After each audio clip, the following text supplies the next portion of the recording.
ಅನರ್ಥವಾಯಿತು ಪ್ರಭು, ಅನರ್ಥವಾಯಿತು. ಬ್ರಹ್ಮದೇವರು ರಾವಣನಿಗೆ ಇದೆಂತಹ ವರದಾನ ನೀಡಿದರು ಪ್ರಭು? ಒಂದು ರೀತಿಯಲ್ಲಿ ಜಗತ್ತಿನ ಪೂರ್ಣ ವ್ಯವಸ್ಥೆ, ಸೃಷ್ಟಿಯ ಸಕಲ ಕಾರ್ಯವಿಧಾನವನ್ನೇ ಈ ರಾಕ್ಷಸನ ಕೈಗೆ ನೀಡಿದ್ದಾರೆ. ಅನರ್ಥವಾಯಿತು ಪ್ರಭು, ಅನರ್ಥವಾಯಿತು. ದೇವತೆಗಳೇ, ರಾವಣ ಹೀಗೆ ವಿಧಾತನಾಗುವುದು ಪೂರ್ವ ನಿರ್ಧರಿತವಾದದ್ದು. ರಾವಣನ ಒಳಗಿನ ಅಪೂರ್ವ ಭಕ್ತಿಯ ಶಕ್ತಿಯಿಂದ ಅವಶ್ಯವಾಗಿ ಒಂದು ದಿನ ಈ ಶ್ರೇಷ್ಠ ಸ್ಥಾನ ಸಿಗಲೇಬೇಕಿತ್ತು. ಆದರೆ ಪ್ರತಿಯೊಂದು ಭಕ್ತಿಯ ಹಿಂದೆ ಒಂದು ಉದ್ದೇಶವಿರುತ್ತದೆ. ಅದು ಸೃಷ್ಟಿಯ ಕಲ್ಯಾಣ ಅಥವಾ ನಾಶಕ್ಕೆ ಕಾರಣವಾಗಿರುತ್ತದೆ. ಮತ್ತು ಭಕ್ತಿಯ ಫಲ ಆ ಉದ್ದೇಶದ ಮೇಲೆ ನಿರ್ಧರಿತವಾಗುತ್ತದೆ. ರಾವಣನ ಭಕ್ತಿಯ ಹಿಂದಿನ ಉದ್ದೇಶವು ಒಳ್ಳೆಯದಲ್ಲ, ವಿನಾಶಕಾರಿಯಾದದ್ದು. ಅಂದರೆ ನೆನಪಿಸಿಕೊಳ್ಳಿ, ಬ್ರಹ್ಮದೇವನು ರಾವಣನಿಗೆ ಅಂತ್ಯದಲ್ಲಿ ಏನು ಹೇಳಿದರು ಎಂದು. ಒಬ್ಬನೇ ಒಬ್ಬ ಭಕ್ತ ರಾವಣನ ಉಪಾಸನೆ ಮಾಡದಿದ್ದರೆ ಆಗ ರಾವಣನು ಪೂರ್ಣ ವಿಧಾತನಾಗುವುದು ಕೈತಪ್ಪಿ ಹೋಗುತ್ತದೆ. ಅಂದರೆ ಎಲ್ಲಿಯವರೆಗೂ ಈ ಸೃಷ್ಟಿಯಲ್ಲಿ ಕೇವಲ ಒಬ್ಬ ನಿಜವಾದ ಮತ್ತು ನಿಸ್ವಾರ್ಥ ಭಕ್ತನಿರುತ್ತಾನೋ, ಜೈ ಶ್ರೀರಾಮ, ಅಲ್ಲಿಯವರೆಗೂ ರಾವಣ ಪೂರ್ಣ ವಿಧಾತನಾಗಲು ಸಾಧ್ಯವಿಲ್ಲ. ನೋಡುತ್ತೀರಿ, ಅಯೋಧ್ಯೆಯಲ್ಲಿ ಉಂಟಾಗುವ ಭಕ್ತಿಯ ಪ್ರವಾಹದ ಎದುರು ಯಾವುದೇ ಅಶುಭ ಶಕ್ತಿಯು ನಿಲ್ಲಲು ಸಾಧ್ಯವಿಲ್ಲ. ಅದು ಆ ರಾವಣನ ಶಕ್ತಿಯಾದರೂ ಸರಿ. ನಾರಾಯಣ ನಾರಾಯಣ.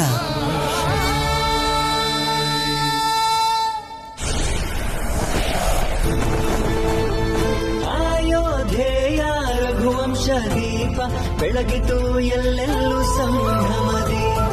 ಅಯೋಧ್ಯೆಯ ರಘುವಂಶ ದೀಪ ಬೆಳಗಿತು ಎಲ್ಲೆಲ್ಲೂ ಸಂಭ್ರಮದಿ. ಕೌಸಲ್ಯ ಗರ್ಭದಲ್ಲಿ ಜನಿಸಿದರು ಪ್ರಭು ಶ್ರೀರಾಮ. ಜಯ ರಾಮ ರಘುನಂದನ, ಈ ಧರೆಗೆ ಸ್ವಾಗತ ಪ್ರಭು ಶ್ರೀರಾಮ. ನೋಡಿದ್ರ ಪ್ರಭು, ನಿಮ್ಮ ಆಗಮನದಿಂದ ಇಡೀ ಅಯೋಧ್ಯೆ ಹೇಗೆ ಸಂಭ್ರಮ ಪಡ್ತಿದೆ ಅಂತ. ದಶ ದಿಕ್ಕುಗಳಲ್ಲೂ ನಿಮ್ಮದೇ ಮಾತು. ಜಗತ್ತಲ್ಲಿ ಪವಿತ್ರ ವಾತಾವರಣ ಸೃಷ್ಟಿಯಾಗಿ ಸಮಸ್ತ ಭೂಮಿನೇ ಒಂದು ದೇವಾಲಯ ಅನಿಸ್ತಿದೆ. ನಾವು ಮನಸ್ಸಲ್ಲಿ ಹೇಗ್ ಕಲ್ಪನೆ ಮಾಡ್ಕೊಂಡಿದ್ವೋ, ನೀವಂತೂ ನಿಜವಾಗ್ಲೂ ಹಾಗೆ ಇದ್ದೀರಾ ಪ್ರಭು. ರಾಮನ ಭಕ್ತ ಹನುಮಂತ. ನಿಮ್ಮ ದರ್ಶನ ಪಡೆದ್ಮೇಲೆ ಎಲ್ಲಾ ಪ್ರಶ್ನೆಗಳಿಗೂ ಉತ್ತರ ಸಿಕ್ಬಿಡ್ತು.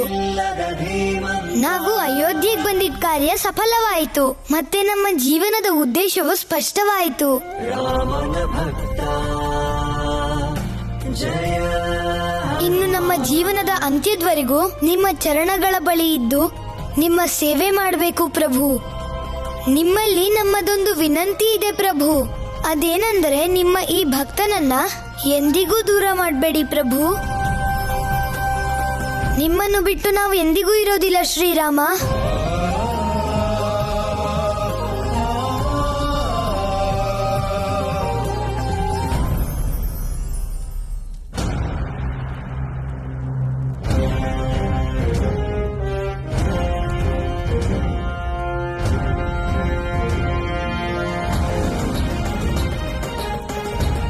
ಗುರುದೇವ, ರಘುಕುಲದ ಪರಂಪರೆಯಂತೆ ನೀವು ನಮ್ಮ ಪುತ್ರರ ಜನ್ಮ ಕುಂಡಲಿಯನ್ನು ಬರೆಯಬೇಕು.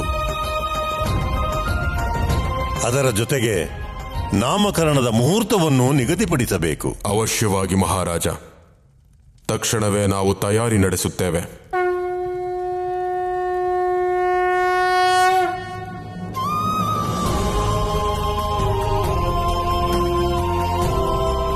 ಯಾವ ಹೆಸರನ್ನ ನಾವು ನಮ್ಮ ಮನಸ್ಸಿನಲ್ಲಿ ಇಟ್ಟುಕೊಂಡು ಇಷ್ಟು ದಿನ ಜಪಿಸ್ತಾ ಇದ್ವೋ, ಈಗ ಸಮಸ್ತ ಸೃಷ್ಟಿಗೆ ಈ ಹೆಸರಿನ ಪರಿಚಯವಾಗುತ್ತೆ.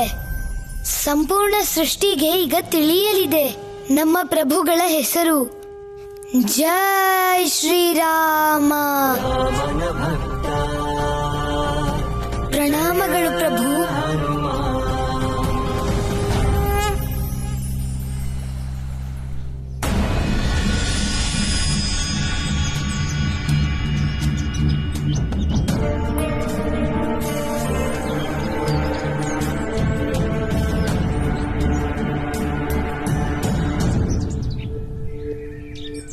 ಏನಾಯ್ತು ಪಂಡಿತರೆ? ಯಾವುದೋ ಸಂಕಷ್ಟದಲ್ಲಿರುವ ಹಾಗಿದೆ. ನಿಮ್ಮ ಊಹೆ ನಿಜ ಮಹಾರಾಜ. ನೀವೇ ಒಳಗೆ ಹೋಗಿ ನೋಡಿ.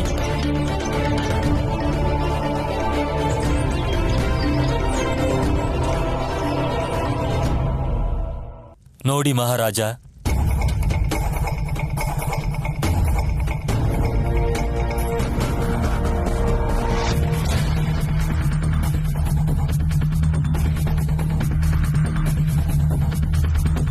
ಗುಡಿಯಲ್ಲಿ ಪ್ರಭುಗಳ ಮನಮೋಹಕ ಮೂರ್ತಿ ಇತ್ತು. ಆದರೆ ಏಕಾದಶಿ ದಿನವಾದ ಇಂದು ಭಗವಂತ ಶ್ರೀಹರಿ ತನ್ನ ದಶಾವತಾರ ರೂಪದಲ್ಲಿ ಕಾಣಿಸುತ್ತಿದ್ದಾರೆ. ಆದರೆ ಮೂರ್ತಿಯ ರೂಪವು ಸ್ಪಷ್ಟವಾಗಿ ಕಾಣುತ್ತಿಲ್ಲ.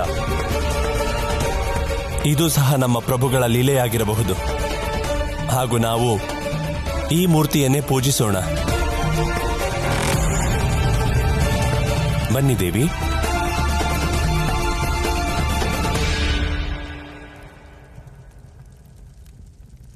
ಏನಾಯ್ತು ದೇವಿ? ಸ್ವಾಮಿ, ಈ ರೂಪವನ್ನು ನೋಡ್ತಾ ಇದ್ರೆ ನಮ್ಮ ಮನಸ್ಸಿನಲ್ಲಿ ಭಕ್ತಿ ಭಾವನೆನೇ ಬರ್ತಿಲ್ಲ. ಇನ್ನು ಪೂಜೆ ಹೇಗ್ ಮಾಡೋದು ಸ್ವಾಮಿ? ನಿಮಗೆ ನೆನಪಿದೆಯಾ ಸ್ವಾಮಿ, ಕೆಲವು ದಿನಗಳ ಹಿಂದೆ ಒಬ್ಬ ಮಾಯಾವಿ ರಾಕ್ಷಸ ಸ್ವರ್ಣ ಮೃಗದ ರೂಪನ ಧರಿಸಿ ನಮ್ಮ ಮುಗ್ಧ ಪ್ರಜೆಗಳನ್ನ ಹಿಂಸಿಸಿದ್ದ. ಈಗ ನಿಮ್ಮ ಮಾತಿನ ಅರ್ಥ ಇದೂ ಸಹ ರಾಕ್ಷಸರ ಮಾಯೆ ಎಂದು? ಆಗಿರಬಹುದು ಸ್ವಾಮಿ. ನಮಗನ್ನಿಸ್ತಾ ಇದೆ ಇಲ್ಲಿ ಯಾರೋ ನಮ್ಮ ಭಕ್ತಿಯನ್ನ ಪರೀಕ್ಷೆ ಮಾಡ್ತಿದ್ದಾರೆ ಅಂತ.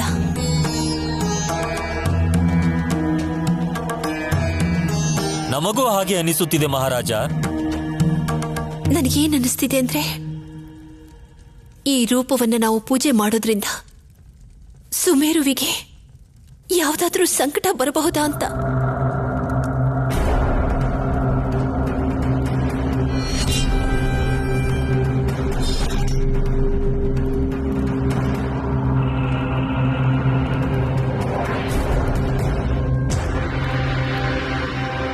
ಭಕ್ತಿ ಜನಗಳ ನಂಬಿಕೆ ಮೇಲೆ ನಿಂತಿದೆ ಪಂಡಿತರೆ.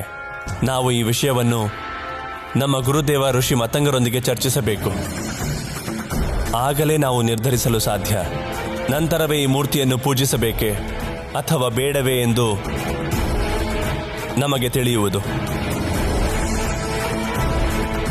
ಇದೊಂದು ಸಾಧಾರಣವಾದ ಘಟನೆ ಅಂತ ಅನ್ನಿಸ್ತಿಲ್ವಲ್ಲ? ಇದ್ರ ಹಿಂದೆ ರಾವಣನ ಕೈವಾಡ ಇರಬಹುದಾ?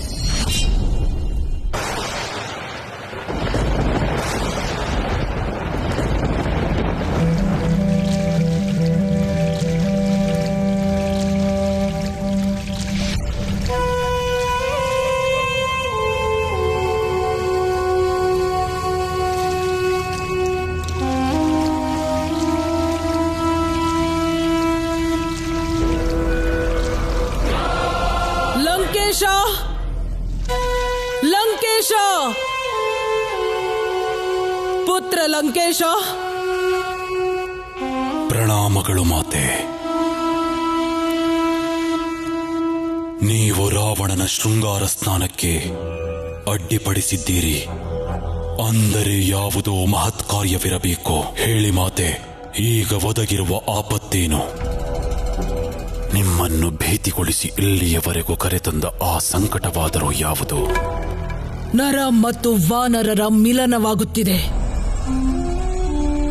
ಅದು ಯಶಸ್ವಿಯಾದರೆ ಸಮಸ್ತ ರಾಕ್ಷಸ ಕುಲ ಸಂಕಟಕ್ಕೆ ಒಳಗಾಗುತ್ತದೆ.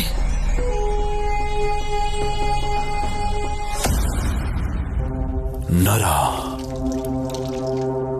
ಮತ್ತು ವಾನರ. ನರ ಮತ್ತು ವಾನರರಿಂದ ವಿಧಾತರಿಗೆ ಸಂಕಷ್ಟ ಬರಲು ಸಾಧ್ಯವೇ?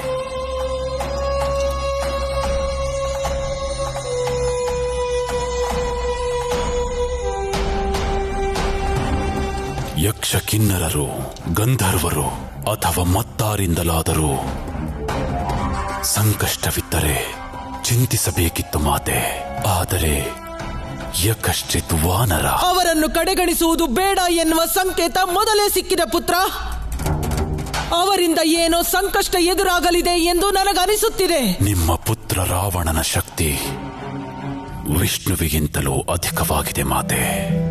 ಮೂರು ಲೋಕಗಳಲ್ಲಿ ಯಾರೂ ಕಲ್ಪಿಸಿರಲಾರರು ನಿಮ್ಮ ಈ ಪುತ್ರನ ಅಪ್ರತಿಮ ಪರಾಕ್ರಮವನ್ನು.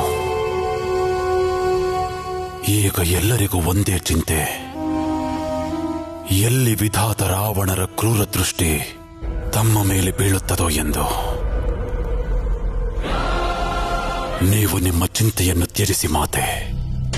ಈ ವಿಷಯದ ಗಂಭೀರತೆ ನಿನಗೆ ಅರ್ಥವಾಗುತ್ತಿಲ್ಲ ಲಂಕೇಶ. ಶತ್ರುಗಳನ್ನು ದುರ್ಬಲರು ಎಂದುಕೊಳ್ಳುವುದು ನಮ್ಮ ಸೋಲನ್ನು ನಾವೇ ಆಹ್ವಾನಿಸಿದಂತೆ.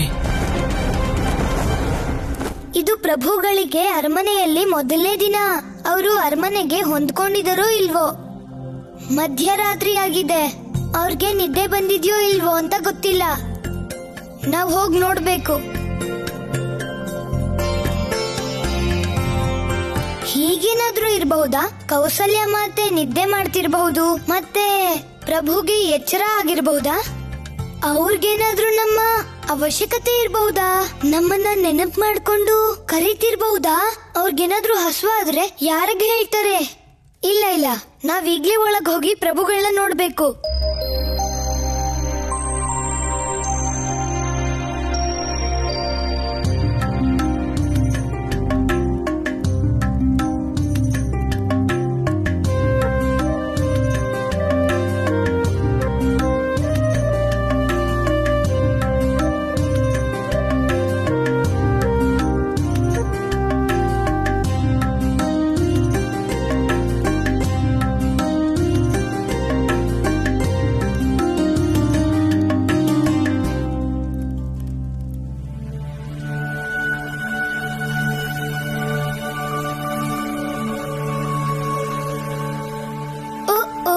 ನಮಗ್ ಗೊತ್ತಿತ್ತು ನೀವು ನಿದ್ದೆ ಮಾಡ್ತಿರ್ತೀರಿ ಅಂತ.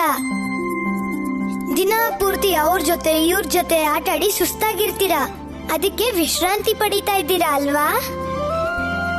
ನಿಮ್ಮ ನಿದ್ದೆಗೆ ಯಾರು ಭಂಗ ಪಡಿಸದೇ ಇರೋ ರೀತಿ ನಾವ್ ನೋಡ್ಕೊಂತೀವಿ ಪ್ರಭು. ಆದ್ರೆ ಮಾತೆಗೆ ಎಚ್ಚರ ಆಗ್ಬಾರ್ದು.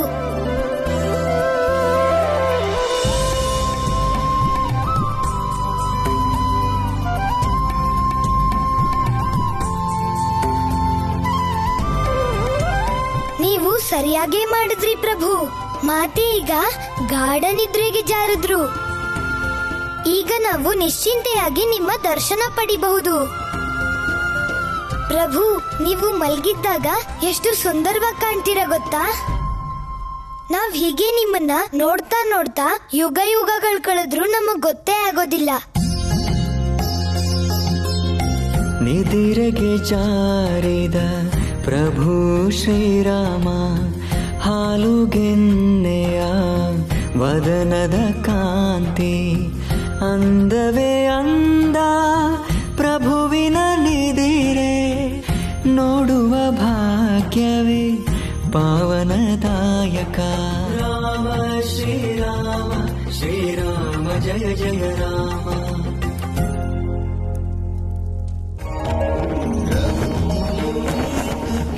ಯಾವುದೇ ಕುಲಗುರುಗಳಿಗೆ ಅತ್ಯಂತ ಸೌಭಾಗ್ಯದ ವಿಷಯವೇನೆಂದರೆ ತಮ್ಮ ರಾಜಕುಲದ ಸಂತಾನದ ಕುಂಡಲಿ ಬರೆಯುವುದು ಮತ್ತು ನಾಮಕರಣ ಮಾಡುವುದು. ಮಾರುತಿ, ನಾವು ರಘುವಂಶದ ಕುಲಗುರು ವಸಿಷ್ಠ ನಿಮ್ಮ ಈ ಕಾರ್ಯಕ್ಕೆ ಸದಾಕಾಲ ಆಭಾರಿಯಾಗಿರುತ್ತೇವೆ. ಪವಿತ್ರ ರಘುಕುಲವೇ, ನಿಮ್ಮ ಸ್ವರ್ಣ ಇತಿಹಾಸ ಮತ್ತು ಮಹಾರಾಜರನ್ನ ಸ್ಮರಿಸುತ್ತಾ ನಾವು ಈ ಶುಭ ಕಾರ್ಯವನ್ನ ಆರಂಭಿಸುತ್ತಿದ್ದೇವೆ. ಆಹಾ, ಎಂತಹ ದಿವ್ಯ ದೃಶ್ಯವಿದು! ಸಮಸ್ತ ಸೃಷ್ಟಿಯನ್ನೇ ಪಾಲನೆ ಮಾಡುವವರು ಪ್ರಭು ಮಹಾವಿಷ್ಣು. ಅವರ ಕುಂಡಲಿ ರಚಿಸುತ್ತಿದ್ದಾರೆ ಒಬ್ಬ ಮಾನವ ಗುರುಗಳಾದ ವಸಿಷ್ಠರು. ನಿಮ್ಮ ಮಾತು ಸತ್ಯನಾರದರೆ, ಗುರು ವಸಿಷ್ಠರ ಮುಖಾಂತರ ಶ್ರೀರಾಮರ ಕುಂಡಲಿಯನ್ನು ರಚಿಸುತ್ತಿರುವುದು ನಿಜಕ್ಕೂ ಅವಿಸ್ಮರಣೀಯ ಘಟನೆಯೇ ಸರಿ ಅಲ್ಲವೇ ಮಹರ್ಷಿಗಳೇ?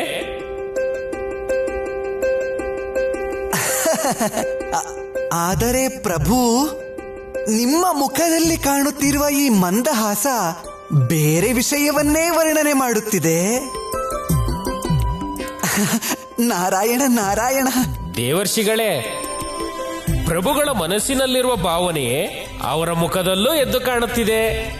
ಆ ಪ್ರಭುಗಳು ಕಾರಣ ಹೇಳದೆ ಮೌನವಾಗಿ ಬಿಟ್ಟರು. ಅಂದರೆ ಈ ರಹಸ್ಯದ ಮರ್ಮ ಸಮಯ ಬಂದಾಗಲೇ ತಿಳಿಯುವುದು. ನಾರಾಯಣ ನಾರಾಯಣ. 4 ರಾಜಕುಮಾರರ ಜನನ ಕೆಲವು ಕ್ಷಣಗಳ ಅಂತರದಲ್ಲಿ ಆಗಿದೆ. ಕೊನೆಯ ಕ್ಷಣದಲ್ಲಿ ಯಾರು ಜನಿಸಿದರೂ ಅವರ ಕುಂಡಲಿಯನ್ನ ನಾವು ಮೊದಲು ಬರೆಯಬೇಕು. ಅಂದರೆ ಸುಮಿತ್ರೆಯ ಮಗ.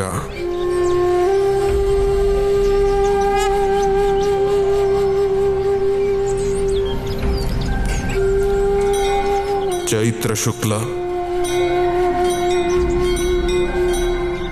ನವಮಿ ತಿಥಿ, ಸೂರ್ಯ ತೃತೀಯ ಇಲ್ಲ, ಚಂದ್ರ ಉಚ್ಚಸ್ಥಾನದಲ್ಲಿ, ಸೂರ್ಯ ಉಚ್ಚಸ್ಥಾನದಲ್ಲಿ, ಇಬ್ಬರೂ ಒಂದೇ ಯುಗದಲ್ಲಿ. ಇದು ಹೇಗೆ ಸಾಧ್ಯ?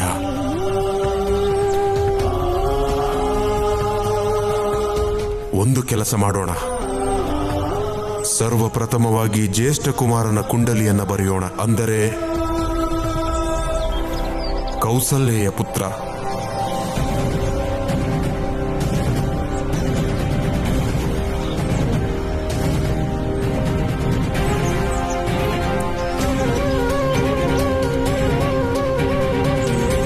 ಮಂಗಳ ಮಕರ ರಾಶಿಯಲ್ಲಿ. ಮಕರ ರಾಶಿಯಲ್ಲಿ ಈ ಸ್ಥಾನದಲ್ಲಿ ಚಂದ್ರನಿರುವಾಗ ಆಶ್ಚರ್ಯ, ಇಲ್ಲಿಯವರೆಗೂ ಯಾವುದೇ ಕುಂಡಲಿಯಲ್ಲಿ ಈ ರೀತಿಯ ಯೋಗವನ್ನ ನೋಡಿಲ್ಲ.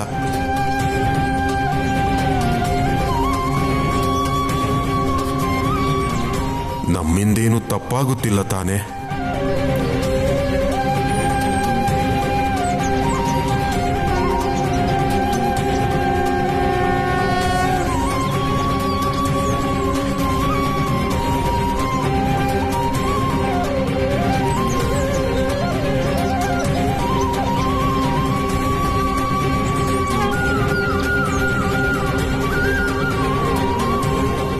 ಯೋಗಗುರು ವಸಿಷ್ಠನ ಅನುಭವದಲ್ಲೇ ಇದೇ ಮೊದಲ ಬಾರಿ. ಜ್ಯೋತಿಷ್ಯದ ಲೆಕ್ಕಾಚಾರಗಳು ನನ್ನಲ್ಲೇ ಗೊಂದಲ ಸೃಷ್ಟಿ ಮಾಡುತ್ತಿದೆ. ಪ್ರಭು, ಯೋಗಗುರು ವಸಿಷ್ಠರಿಗೆ ಜ್ಯೋತಿಷ್ಯದಲ್ಲಿ ಅಸಾಮಾನ್ಯ ಪಾಂಡಿತ್ಯವಿದೆ. ಆದರೂ ಈಗ ಈ ಜನ್ಮ ಕುಂಡಲಿಯನ್ನು ಅವರಿಂದ ರಚಿಸಲು ಸಾಧ್ಯವಾಗುತ್ತಿಲ್ಲ. ಈ ಕಾರ್ಯ ಮತ್ತಾರಿಂದ ಸಾಧ್ಯ ಪ್ರಭು? ಭಕ್ತನಿಂದ ಭಗವಂತ ಆಗಿರುತ್ತಾನೆ, ಹಾಗೆ ಭಗವಂತನಿಂದ ಭಕ್ತ. ಕೆಲವೊಮ್ಮೆ ಭಗವಂತ ಭಕ್ತನ ಮಾರ್ಗವನ್ನು ನಿರ್ಧರಿಸುತ್ತಾನೆ, ಹಾಗೆಯೇ ಭಕ್ತ ಕೆಲವೊಮ್ಮೆ ತನ್ನ ಭಕ್ತಿಯಿಂದ ಭಗವಂತನ ಮಾರ್ಗವನ್ನೇ ನಿರ್ಧರಿಸುತ್ತಾನೆ. ಇದರ ಅರ್ಥವೇನು ಪ್ರಭು? ಈ ಸೃಷ್ಟಿಯಲ್ಲಿ ಕೇವಲ ಭಕ್ತ ಹನುಮಂತ ಮಾತ್ರ ಪ್ರಭು ಶ್ರೀರಾಮನ ಜನ್ಮ ಕುಂಡಲಿಯನ್ನು ರಚಿಸಲು ಸಾಧ್ಯ. ಮತ್ತು ಈ ದಿವ್ಯ ಕಾರ್ಯದಲ್ಲಿ ದೇವಋಷಿ ನಾರದರೆ ಸ್ವತಃ ನೀವು ಹನುಮಂತನಿಗೆ ಸಹಾಯ ಮಾಡಬೇಕು. ಆಹಾ, ಧನ್ಯರಾದೆವು ಪ್ರಭು, ಧನ್ಯರಾದೆವು ನಾವು. ಹರ ಹರ ಮಹಾದೇವ, ಹರ ಹರ ಮಹಾದೇವ. ಲಂಕಾಧಿಪತಿ ರಾವಣರಿಗೆ ಜಯವಾಗಲಿ. ಮಹಾರಾಜ ಲಂಕೇಶನಿಗೆ ಜಯವಾಗಲಿ. ನಿಮಗೊಂದು ಶುಭ ಸುದ್ದಿ ಇದೆ. ನೀವು ಬಂದಿರೆ ಹೇಳಿ ಮಾಮಾಶ್ರೀ. ಸೃಷ್ಟಿಯ ಎಲ್ಲ ದೇವಾಲಯಗಳಲ್ಲೂ ನಿಮ್ಮ ಮೂರ್ತಿ ಸ್ಥಾಪಿತವಾಗಿದೆ.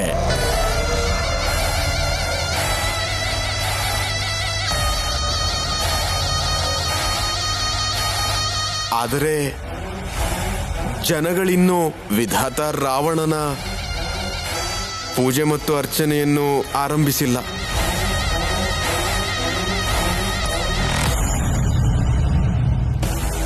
ಹೌದೇ? ಏಕೆ?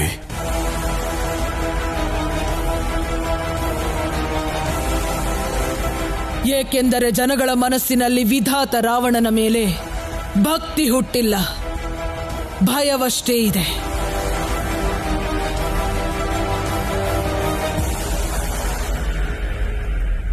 ಭಯ ಇರಬೇಕು ಮಾತೆ. ಏಕೆಂದರೆ ಭಯದಿಂದಲೇ ಸತ್ಯದ ಅನಾವರಣವಾಗಲು ಸಾಧ್ಯ. ಭಯದಿಂದಲೇ ಹುಟ್ಟಲಿದೆ ವಿಧಾತನ ಮೇಲಿನ ಭಕ್ತಿ, ವಿಧಾತ ರಾವಣರ ಮೇಲಿನ ಭಕ್ತಿ ಸ್ಥಾಪನೆಗೆ ಸಮಯ ಬಂದಾಗಿದೆ.